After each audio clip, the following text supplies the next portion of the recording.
ماں باپ ہو قربان محمد، قربان محمد، قربان محمد میں، اور میرے ماں باپ ہو قربان محمد، قربان محمد، قربان محمد، قربان محمد، قربان محمد۔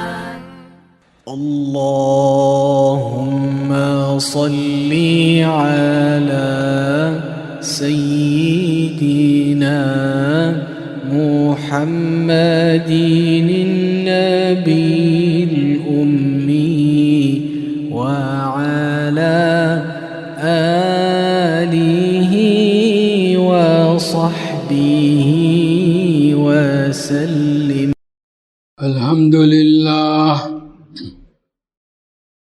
الحمد لله نحمده ونستعينه ونستغفره ونؤمن به ونتوكل عليه ونعوذ بالله من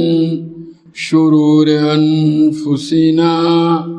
ومن سيئات أعمالنا،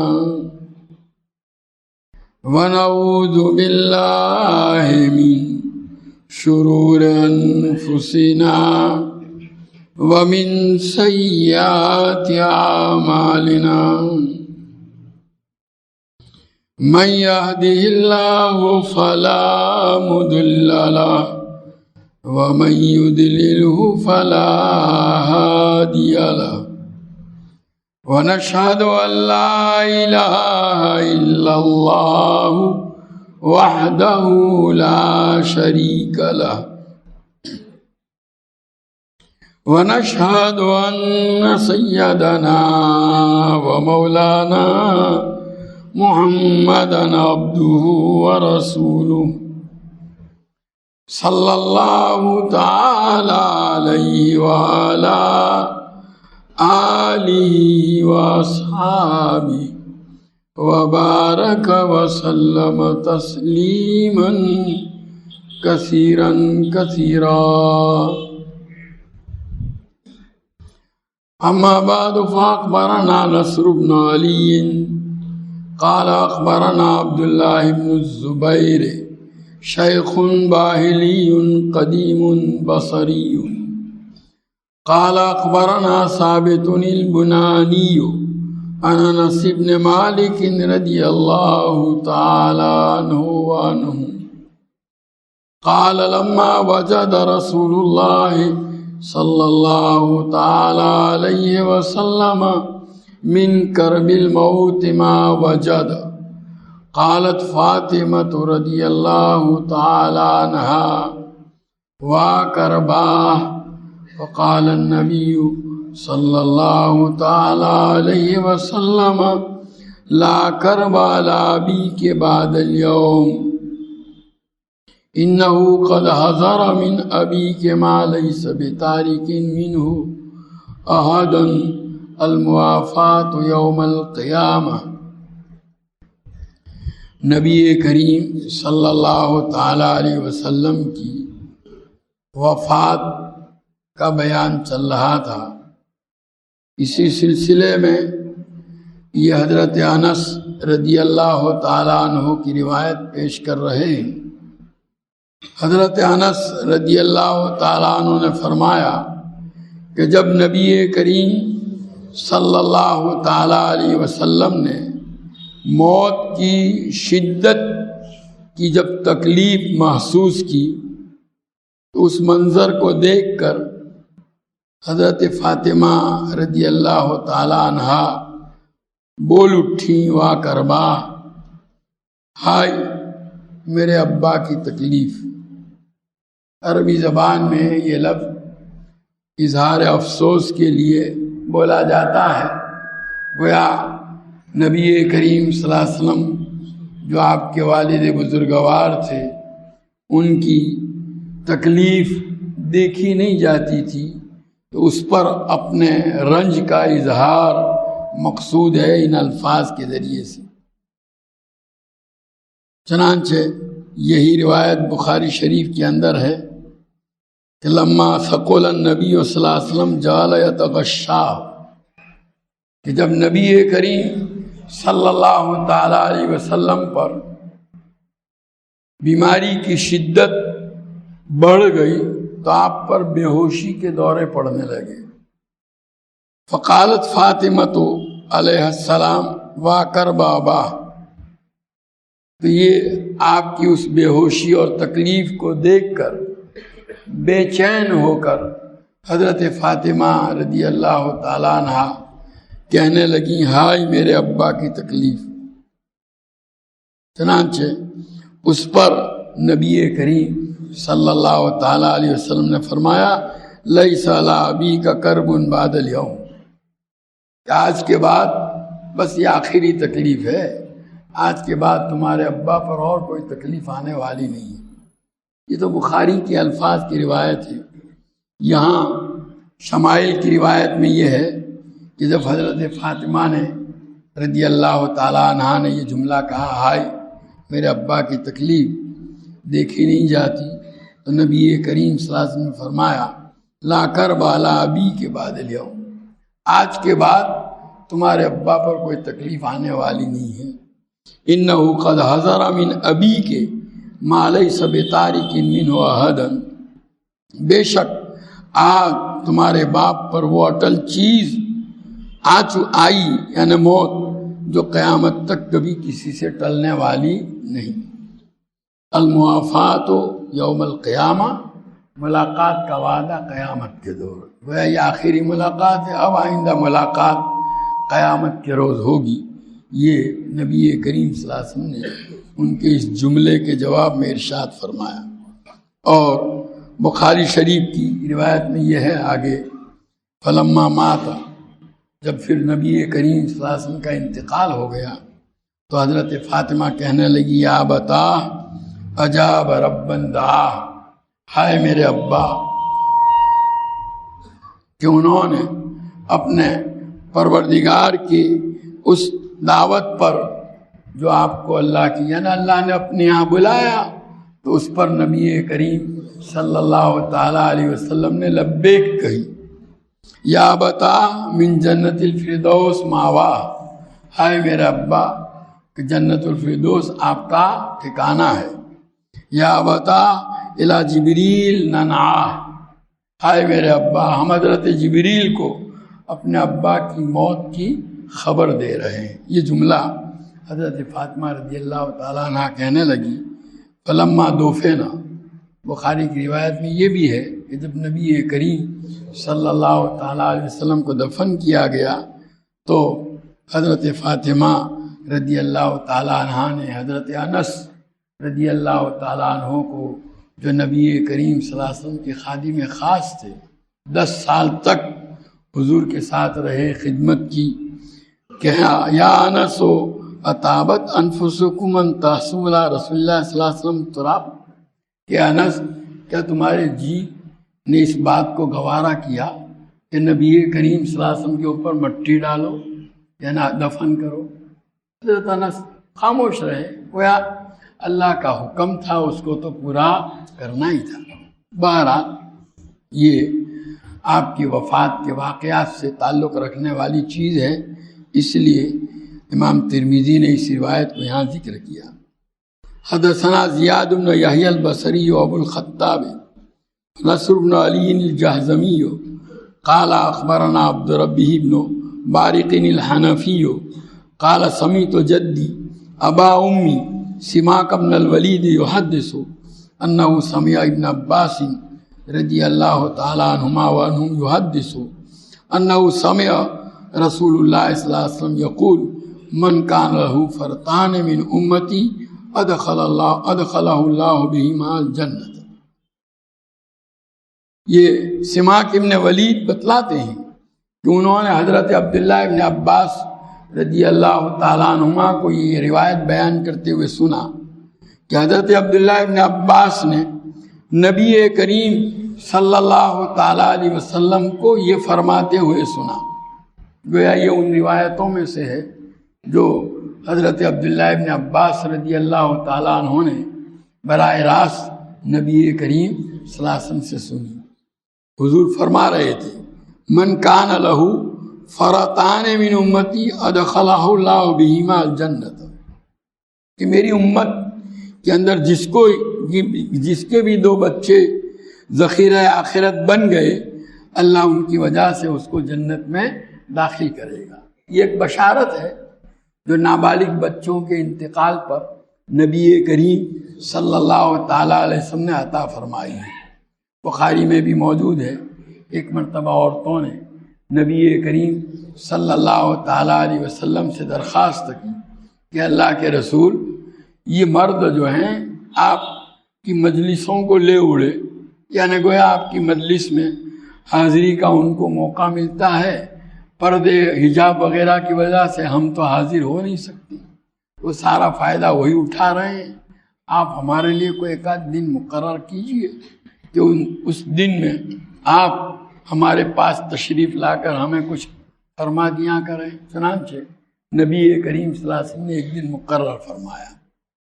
اس دن جب آپ تشریف لائے تو اس وقت آپ نے جو چیزیں جو باتیں ارشاد فرمائیں ان میں سے ایک یہ بھی تھا کہ جس عورت کے 3 بچے نابالغ انتقال کر گئے، اللہ تعالیٰ اس کی ان بچوں کی وجہ سے اس کو جنت کے اندر داخل کریں گے۔ اور بعض روایتوں میں یہ بھی ہے کہ وہ جہنم میں نہیں جائے گی مگر قسم پورا کرنے کے لیے۔ قرآن پاک میں چونکہ باری تعالیٰ کا ارشاد ہے وَمِنْكُمْ إِلَّا وَارِدُهَا كَانَ عَلَىٰ رَبِّكَ حَتْمًا مَقْضِيًّا، پل صراط کے جہنم کے اوپر جو پل لگایا جائے گا جس کو پل صراط کہا جاتا ہے، اس کے متعلق باری تعالیٰ فرماتے ہیں کہ ہم تم میں سے ہر ایک کو جہنم کے اس پل پر سے گزرنا ہے۔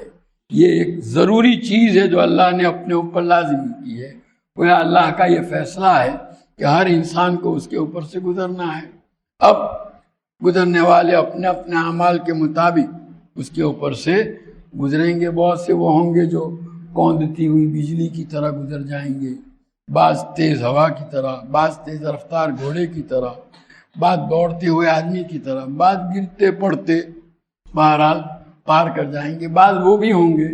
جن کو جو کٹ کے جہنم کے اندر گریں گے، جہنم کے آنکڑے ان کو اپنی طرف کھینچ لیں گے۔ تو جس کے 3 بچے انتقال کر گئے ہوں ان کے متعلق نبی کریم صلی اللہ علیہ وسلم فرماتے ہیں کہ وہ جہنم میں نہیں جائے گا، بس اس کو گزرنا ہے۔ چونکہ اللہ کا یہ فیصلہ ہے تو اس فیصلے پر عمل تو ہونا ہی ہے، اور باقی جہنم سے اس کو کچھ نقصان نہیں پہنچے گا۔ تو بہرحال اس مجلس میں نبی کریم صلی اللہ تعالیٰ علیہ وسلم نے جب یہ بات ارشاد فرمائی تو ایک عورت نے سوال کیا کہ اللہ کے رسول، اگر کسی کے 2 بچے انتقال کر گئے ہوں تو کہا وہ بھی جنت میں جائے گا، وہ بچے اس کو بھی جنت میں لے جائیں گے۔ ان بچوں کی وجہ سے گویا ایسے نابالغ بچے جن کی محبت ماں باپ کے دلوں میں گھر کیے ہوئے ہوتی ہے، ان کی وفات پر جو صبر کیا اس پر اللہ تعالیٰ ان کو جنت عطا فرمائیں گے۔ تو یہاں اس روایت میں حضرت عبداللہ ابن عباس رضی اللہ تعالیٰ عنہ فرماتے ہیں کہ میں نے خود نبی کریم صلی اللہ تعالیٰ علیہ وسلم کو یہ بات ارشاد فرماتے ہوئے سنا من کان لہو فرطان من امتی،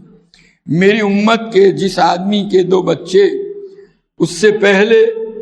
جو ہے انتقال کر کے ذخیرہ آخرت بن گئے۔ فرط عربی زبان میں اس آدمی کو کہتے ہیں یا اس جماعت کو کہتے ہیں جو کسی قافلے سے پہلے آگے جا کر اس قافلے کے کو جہاں پڑاؤ کرنا ہے سفر میں، وہاں اس کے لیے قیام، طعام، پانی وغیرہ کا انتظام کرے۔ پہلے زمانے میں جو قافلوں کے بڑے بڑے قافلے لشکر وغیرہ سفر کرتے تھے، آگے جہاں پڑاؤ ڈالنا ہوتا تھا اس قافلے اور لشکر کے وہاں پہنچنے سے پہلے کچھ لوگوں کو وہاں بھیج دیا جاتا تھا تاکہ یہ لوگ آویں، اس سے پہلے ان کے لیے قیام کا، پانی کا وغیرہ کا انتظام کریں۔ اس کو فرض کہتے ہیں۔ وہ یہ بچے ماں باپ سے پہلے آخرت میں جا کر ماں باپ کے لیے جنت کے اندر انتظام کر دیں گے، قیام کا انتظام کر دیں گے، ریزرویشن بکنگ کرا لیں گے وہ جا کر کے۔ یہ ادخلہ اللہ بہما الجنت، اللہ تعالیٰ ان کی وجہ سے اس آدمی کو جنت میں داخل کریں گے۔ بڑے مبارک ہیں وہ لوگ جن کے بچے اس طرح بچپن میں انتقال کر گئے ہوں، اور اس میں آدمی کے کسی عمل کو دخل بھی نہیں، کوئی ریاکاری کا سوال بھی پیدا نہیں ہوتا، اپنا عمل ہے ہی نہیں، مفت میں ہے۔ فقالت عائشہ، حضرت ابن عباس رضی اللہ تعالیٰ عنہ فرماتے ہیں کہ جب حضور صلی اللہ علیہ وسلم نے یہ بات ارشاد فرمائی، اور اپنے اس ارشاد میں جب حضور نے یہ بتلایا کہ 2 بچے جس کے جا چکے ہوں ان کی وجہ سے اللہ تعالیٰ اس آدمی کو جنت میں داخل کریں گے، تو اس پر حضرت عائشہ رضی اللہ تعالیٰ عنہ نے سوال کیا، فمن کان لہ فرۃ من امتک، اللہ تعالیٰ جزائے خیر دے ان کو، انہوں نے امت کے لیے آسانی پیدا کر دی کہ اللہ کے رسول کسی کا ایک بچہ اگر اس سے پہلے جا چکا ہے، انتقال کر چکا ہے، تو اس کے لیے قال ومن کان لہ فرۃ یا موفقۃ، تو نبی کریم صلی اللہ علیہ وسلم نے فرمایا جس کا ایک بچہ ہو اس کو بھی اللہ تعالیٰ اس ایک بچے کی وجہ سے جنت کے اندر داخل کریں گے۔ اے موفقہ، اے وہ جس کو اللہ کی طرف سے یہ سوال کرنے کی توفیق دی گئی، جس کی وجہ سے گویا مسلمانوں کے لیے بشارت میں اضافہ ہوا۔ گویا اس جملے کو فرما کر حضور صلی اللہ علیہ وسلم حضرت عائشہ رضی اللہ تعالیٰ عنہ کو آگے مزید پوچھنے کی ترغیب دے رہے ہیں، حوصلہ بڑھا رہے ہیں۔ چنانچہ قالت فمن لم یکن لہ فرۃ من امتک، کہ اللہ کے رسول اگر کسی کا ایک بھی بچہ انتقال نہ کر گیا اس کا کیا؟ تو حضور نے فرمایا فانا فرۃ لامتی، میں اپنی امت کے لیے ذخیرہ آخرت میں تو جا رہا ہوں، اور لن یصابوا بمثلی، اس لیے کہ میری موت جیسا غم ان کو نہیں پہنچا ہوگا، یعنی آدمی کو میری وفات کا جو غم پہنچے گا، ظاہر ہے حضرات صحابہ کو اور امتیوں کو نبی کریم صلی اللہ تعالیٰ علیہ وسلم کے ساتھ جو محبت، جو تعلق، جو عشق ہے، وہ ہے جو ایک آدمی کو اپنے اولاد سے زیادہ ہوتا ہے۔ تو گویا اپنے اولاد کے فوت ہونے پر اتنا غم نہیں ہوگا جتنا میری موت پر ہوگا۔ تو جب اس اولاد کی وجہ سے اس کو جنت میں بھیجا جاتا ہے، مد اسی غم اور مصیبت کو برداشت کرنے کی وجہ سے، تو جب میری وفات کا غم اور برداشت کرے گی میری امت، تو میرا جانا بھی ان کے حق میں کیا ہوگا؟ ذخیرہ آخرت۔ گویا میں ان کے لیے بڑے مبارک ہے وہ امت جس کے لیے نبی کریم صلی اللہ علیہ وسلم جنت میں پہلے سے جا کر ریزرویشن اور بکنگ کرا دیں۔ تو حضور کی محبت ہوگی تو یہ چیز دل میں محسوس بھی ہوگی۔ اللہ ہمیں اس کی توفیق و سعادت عطا فرمائے۔ باب ما جاء فی میراث رسول اللہ صلی اللہ تعالیٰ علیہ وسلم، نبی کریم صلی اللہ تعالیٰ علیہ وسلم کی میراث کے بیان، یعنی آپ نے اپنے پیچھے جو مال چھوڑا اس کے متعلق کہ اس میں وراثت جاری ہوگی یا نہیں جو ہوگی۔ تو جیسا کہ امام ترمذی اس سلسلے میں آگے روایتیں پیش کریں گے، یہ بتلانا چاہتے ہیں کہ نبی کریم صلی اللہ تعالیٰ علیہ وسلم اپنے پیچھے جو مال چھوڑ کر کے گئے ہیں بوقت وفات، جو مال آپ صلی اللہ تعالیٰ علیہ وسلم کی ملکیت میں تھا، اس میں میراث جاری نہیں ہوتی، وہ گویا پوری امت کے لیے کیا ہے؟ صدقہ ہے۔ نبی کریم صلی اللہ تعالیٰ علیہ وسلم کی طرف سے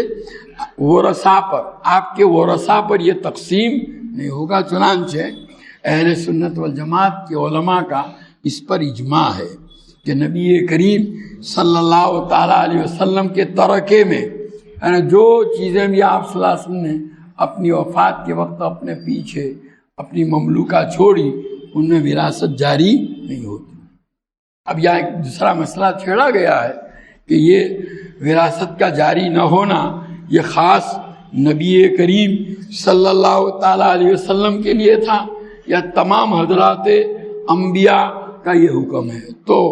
جمہور علماء کا یہی مسلک ہے کہ یہ تمام انبیاء کا حکم ہے، اس لیے کہ حدیث میں آتا ہے کہ انبیاء جو ہیں وہ اپنی قبروں میں زندہ ہیں۔ گویا جب زندہ ہیں تو جیسے زندہ آدمی کی وراثت تقسیم نہیں ہوتی، ان کی وراثت بھی تقسیم نہیں ہوگی۔ اور اسی لیے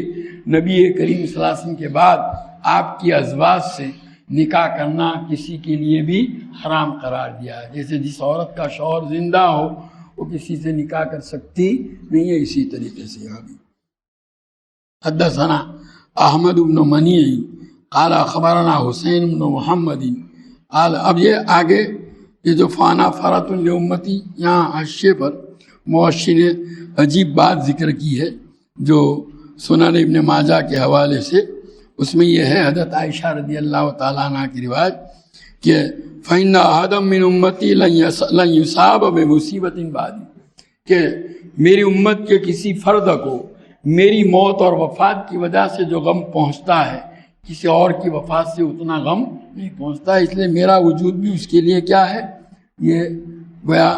ذخیرہ آخرت ہے۔ اور یہ حافظ ابن رجب حنبلی نے سیرت النبی کے اندر لکھا ہے کہ ابو الجوزا کہتے ہیں کان الرجل من اہل المدینہ اذا اصابته مصیبت جاء اخوه فصافحه، مدینہ والوں کا دستور یہ تھا کہ جب کسی کو کوئی مصیبت پہنچتی تھی، کوئی حادثہ پیش آتا تھا، تو دوسرا آدمی آ کر تسلی کے لیے اس سے مصافحہ کر کے اس کو کہتا تھا یا عبداللہ ثق باللہ، کہ اللہ کے بندے اللہ پر بھروسہ کر، فإن فی رسول اللہ صلی اللہ علیہ وسلم اسوۃ حسنۃ، کہ تمہارے لیے نبی کریم صلی اللہ تعالیٰ علیہ وسلم کی ذات بابرکات میں بڑا عمدہ نمونہ موجود ہے۔ پھر آگے یہ شعر پڑھتا تھا اصبر لکل مصیبت وتجلدی وعلم بأن المرء غیر مخلدی، ہر مصیبت پر صبر کرو اور ہمت سے کام لو، اور یہ جان لو کہ کوئی بھی آدمی دنیا میں ہمیشہ رہنے والا نہیں ہے۔ دیکھو مولانا شبیر صاحب یہاں جب سے مجلس شروع ہوئی برابر ہمیشہ اگلی مجلس میں بیٹھتے تھے، کس کو خبر تھی گزشتہ ہمارا بھی شرکت کا موقع نہیں ہوگا، بڑی پابندی سے کوئی مجلس ایسی نہیں جس میں وہ حاضر نہ رہے ہوں۔ اللہ تعالیٰ ان کے درجات کو بلند فرمائے، اپنی رحمتوں مغفرتوں سے ڈھانپ لے۔ برابر وہ ریکارڈنگ کا بھی اہتمام کرتے تھے، وہاں جب اس کا سلسلہ مکمل ہوا ریاض الصالحین کا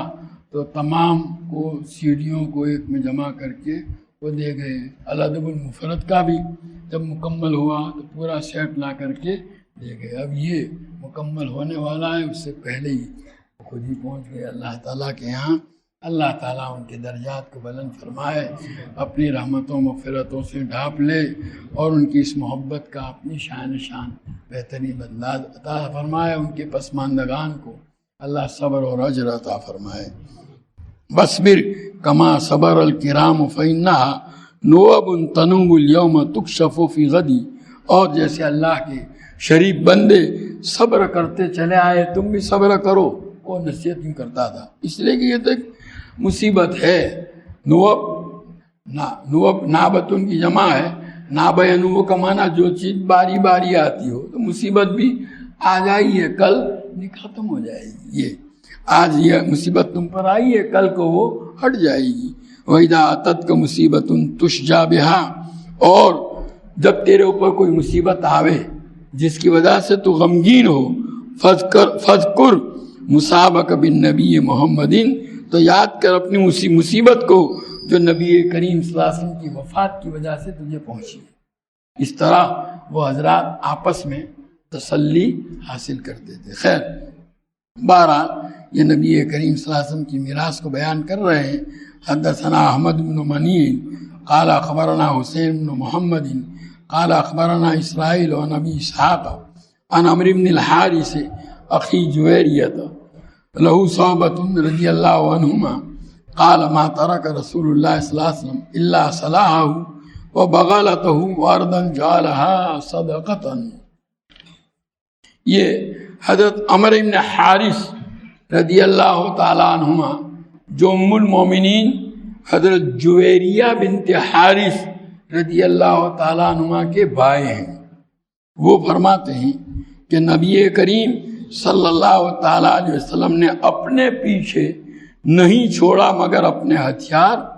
اور اپنے کھچر اور اس زمین کو جس کو آپ اپنے پیچھے امت کے لیے صدقے کے طور پر چھوڑ گئے۔ اب دیکھیے یہاں ہتھیاروں کا تذکرہ ہے، نبی کریم صلی اللہ علیہ وسلم کے استعمال میں جو ہتھیار تھے وہ، اور کھچر، سفید کھچر، جیسا کہ بخاری شریف کی روایت کے اندر موجود ہے کہ آپ صلی اللہ تعالیٰ علیہ وسلم اپنے پیچھے وہ سفید کھچر چھوڑ کر کے گئے، دلدل، اور بھی بہت سارے تھے لیکن آپ کی وفات کے وقت وہ آپ کے پاس موجود تھا۔ اور وہ زمین ایک تو فدق، یہ وہاں خیبر کے قریب ایک علاقہ ہے، وہاں کی آدھی زمین آپ کی ملکیت میں تھی، اور وادی القریٰ یہ بھی ایک علاقہ ہے، وہاں کی ایک تہائی زمین آپ کے پاس تھی، اور خیبر کے خمس میں سے آپ کو جو زمین ملی تھی وہ، اور بنو نذیر کی جو زمینیں خالی کروائی گئی تھی جو مدینہ میں آباد تھے، ان میں آپ صلی اللہ علیہ وسلم کے حصے میں جو زمین آئی تھی، یہ 4 قسم کی زمینیں آپ کی ملکیت میں تھی، وہ ہتھیار اور کھچر۔ اب یہاں آپ صلی اللہ علیہ وسلم کے استعمال میں جو کپڑے تھے اور گھر کا سامان وہ بھی آپ کے پیچھے ترکے میں تھا، لیکن چونکہ یہ معمولی چیز تھی اس لیے انہوں نے اس کا تذکرہ نہیں کیا، صرف انہوں نے ہتھیاروں کا، کچر کا اور زمینوں کا تذکرہ کیا۔ جعلہا صدقتاً، نبی کریم صلی اللہ تعالیٰ علیہ وسلم اپنے پیچھے اس کو امت کے لیے صدقہ بنا کر کے گئے، گویا اس میں آپ کے وارثوں کا حصہ نہیں ہوگا بلکہ امت کے حق میں وہ استعمال ہوتی رہے گی۔ جیسے وقف ہوتا ہے نا، وقف کا فائدہ ان لوگوں کو پہنچتا ہے جن کے لیے وہ چیز وقف کی جاتی ہے، اس طرح یہ بھی۔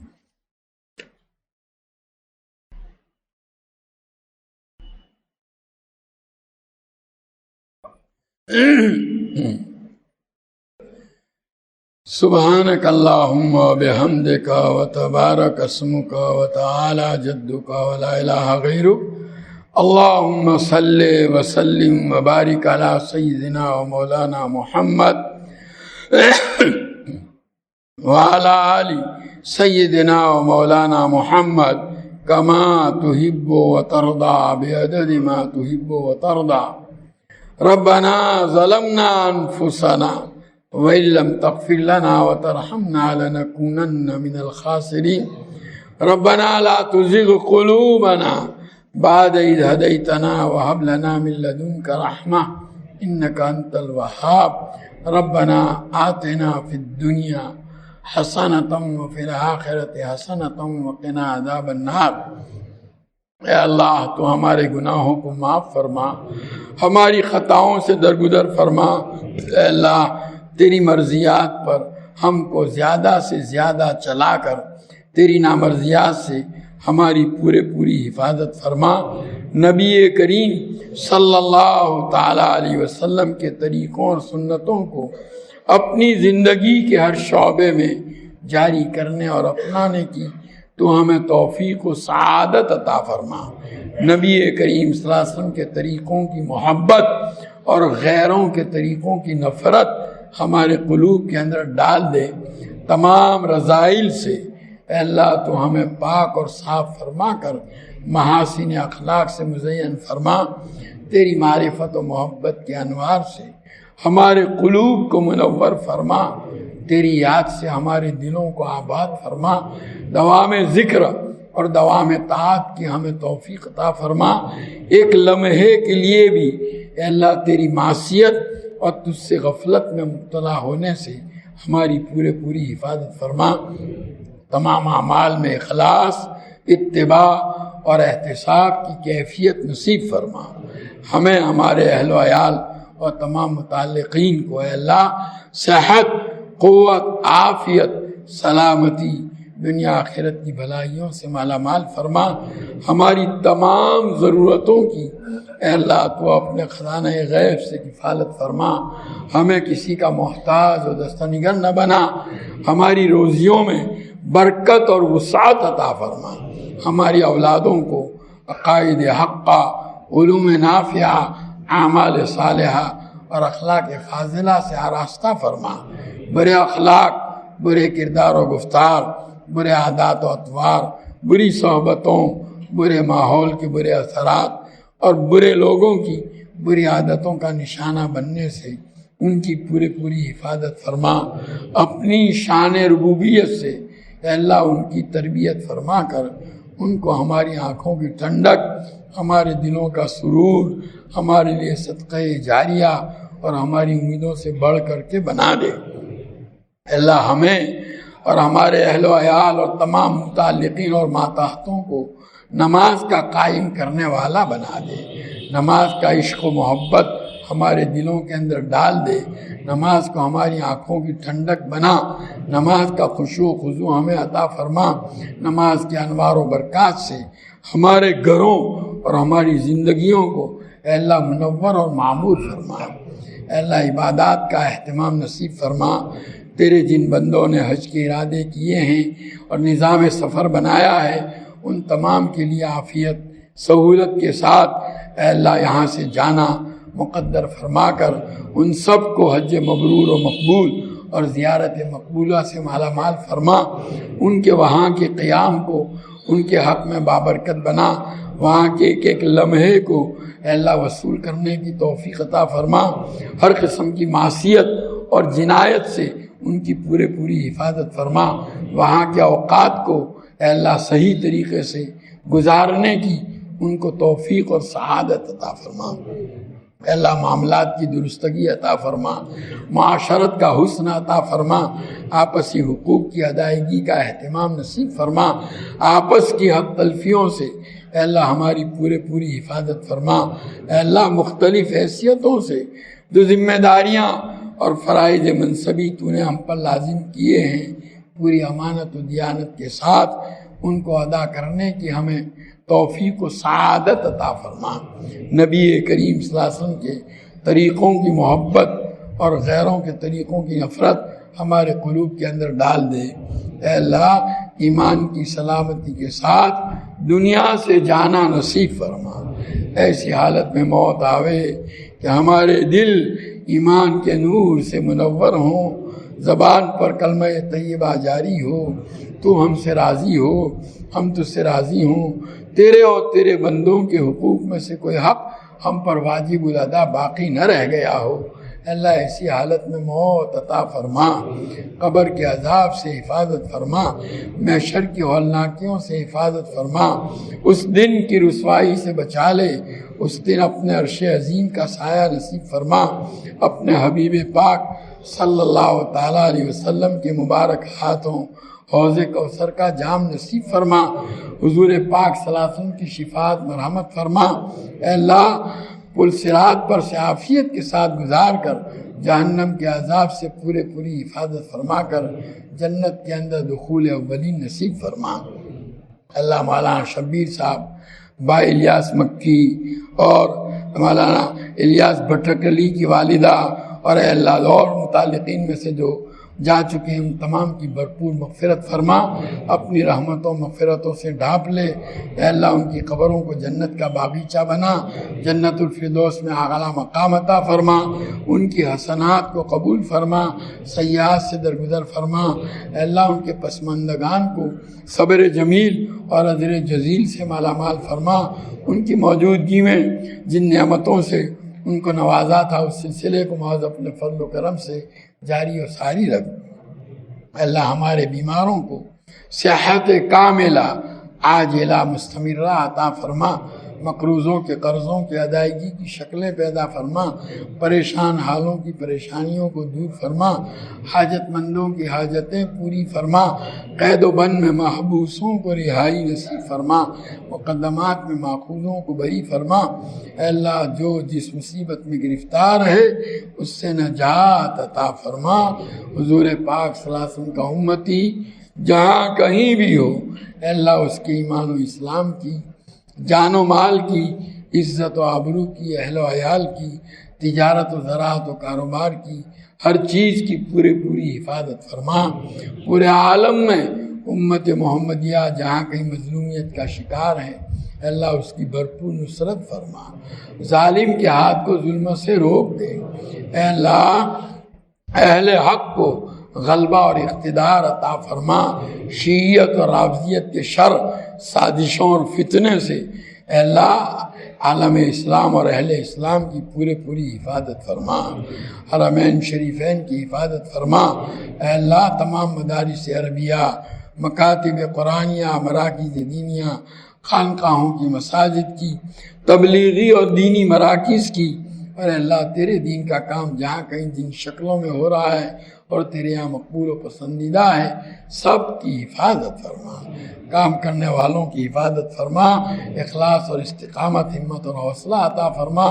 فتنوں سے اے اللہ پوری حفاظت فرما۔ اے اللہ ہم سب کو تیرے حبیب پاک صلی اللہ علیہ وسلم نے جتنی بھی خیر و بلائی تجھ سے مانگی ہمیں اور پوری امت کو عطا فرما، جن شرور و برائیوں سے پناہ چاہی اس سے ہماری اور پوری امت کی حفاظت فرما۔ اے اللہ اس مجلس میں شریک تیرے تمام بندوں اور بندیوں کی جائز اور نیک مرادیں پوری فرما۔ ربنا تقبل منا انک انت السمیع العلیم وتب علینا انک انت التواب الرحیم۔ صلی اللہ تعالی علی خیر خلقہ سیدنا و مولانا محمد و آلہ وصحبہ۔